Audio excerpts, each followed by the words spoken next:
This looks terrible. This is not a keyboard. Nope. This is rice paper. And today we're going to use rice paper and epoxy to make an otherwise standard keyboard into a truly unique, one of a kind. If this works. I really don't know if this is gonna work. You may be wondering how I know about this or why I have rice paper and epoxy laying around. Well, in a former life, I used to build surfboards from scratch. And the way I would get logos or people's names or initials onto the surfboard under that layer of fiberglass was using rice paper and epoxy. So I figured, why not try it with keyboards? Rice paper is essentially a super thin piece of paper, and today we're going to use it to epoxy a logo onto the back of this keyboard. Now, because this is a black keyboard, I don't actually know how well the logo is going to show up on this. It might not be very visible, and this could be a huge failure, which would be fun. Tape the rice paper to a normal sheet of paper and print out the logo you want to end up on your keyboard. Cut the logo out. It's probably kind of a given. Tape around the edges of the keyboard so that the epoxy doesn't spread past the point of where the logo is going to go.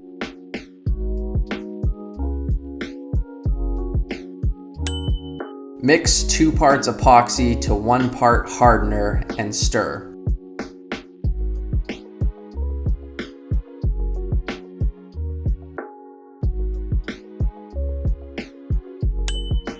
Now the fun part, we'll pour the epoxy on and use a squeegee to spread this epoxy around.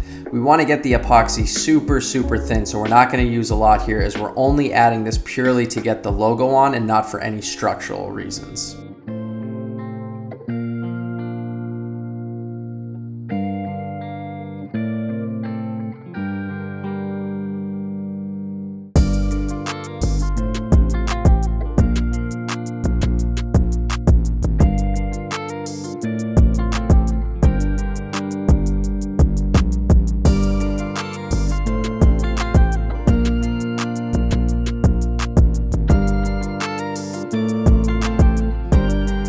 Now that we've poured it, we'll need to let it dry for a day or two before we peel off the tape and check the finished product.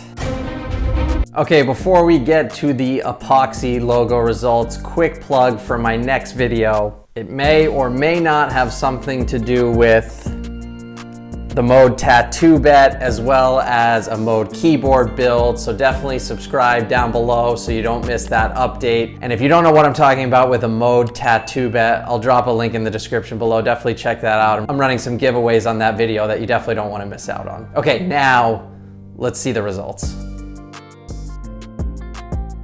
I mean,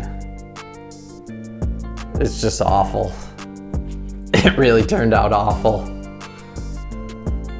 All right, I think a few things went wrong here to say the least. The first is that the rice paper being so thin and the keyboard being black, the paper basically disappeared to the point where the black starts to bleed through and you can't even really see the logo. I did try to quickly run upstairs and print out my dog's face on regular printer paper and slap that down, and you can see that it worked a bit better, but overall, it's really still not great. The second issue is I think my epoxy and hardener was old and had gone bad. I didn't even really know this was a thing. It was looking a little chunky when I was pouring it, and I think that's why the epoxy here is so bumpy and cloudy and just looks off. Okay, so attempt number 1 at putting your own logos onto keyboards, definitely a failure, no doubt about that. I think with some rethinking, some tinkering, some new materials, maybe a white keyboard, you could get to a pretty polished looking result, but also I don't really want to keep ruining keyboards trying to put my dog's face on it, so.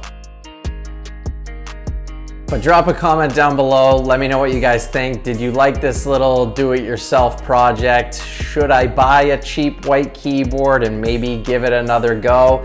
Let me know down below. And hey, while you're down there, if you've enjoyed this video, if you're enjoying my channel, please consider subscribing. I would greatly appreciate it. And until next time, happy typing.